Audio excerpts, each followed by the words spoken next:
Hello and welcome to the NFSTC Forensic Update. I'm Bill Duffin. The world's largest DNA sequencing project is about to begin in Vietnam. It's been nearly 41 years since the end of the Vietnam War, leaving the country with almost 500,000 soldiers and civilians unidentified or missing. But now, thanks to a new venture between Vietnam and a German testing company named BioGlobe, a name will be brought to these casualties of war. The company is using a technology that will amplify DNA from pulverized bone samples.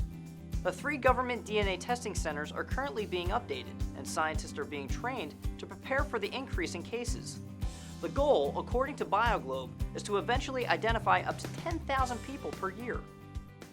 One of the issues already anticipated with the project is the lack of immediate family members to compare samples against. The process will rely on what's known as familial DNA. We talked with Mitch Morrissey, elected Denver District Attorney and internationally recognized expert, about how this identification technique works. His office has helped develop and provide laboratories with familial DNA software to utilize in their investigations. Well, what usually happens is you have an unknown crime scene sample that hasn't matched anybody in your DNA database. So a lab has taken it, they've gotten a profile, they've run it through CODIS, and then there's no hits. And what you do then is you take our software. Once the database is uploaded, it will actually run a likelihood ratio for every single person that is in your database within seconds. So really you can do a familial search with any kind of DNA database that you have. You can read more about familial DNA on our project site. Drug detection could soon be at your fingertips, literally.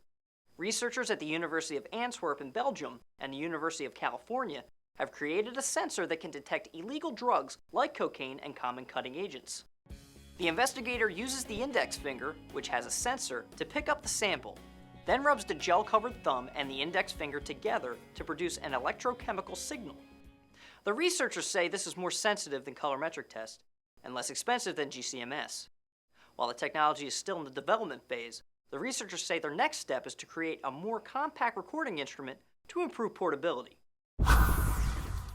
There soon may be a standard and scientific way to distinguish between mango and habanero orange.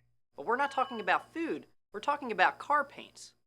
A team from the University of Antwerp and the Belgian National Institute of Criminalistics and Criminology are proposing using dark field microscopy to create an automated analytic system to look at the colors. First, the color samples are analyzed on a 20-color scale. Then the system compares the sample's texture to other similar colors on the scale to find a match. The team says this could help speed up investigations in cases like hit and runs to help identify a vehicle. From technologies to applications, forensic science is constantly changing.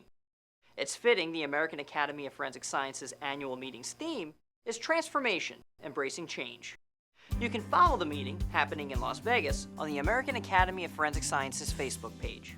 We look forward to reading more about the insight that stems from this event.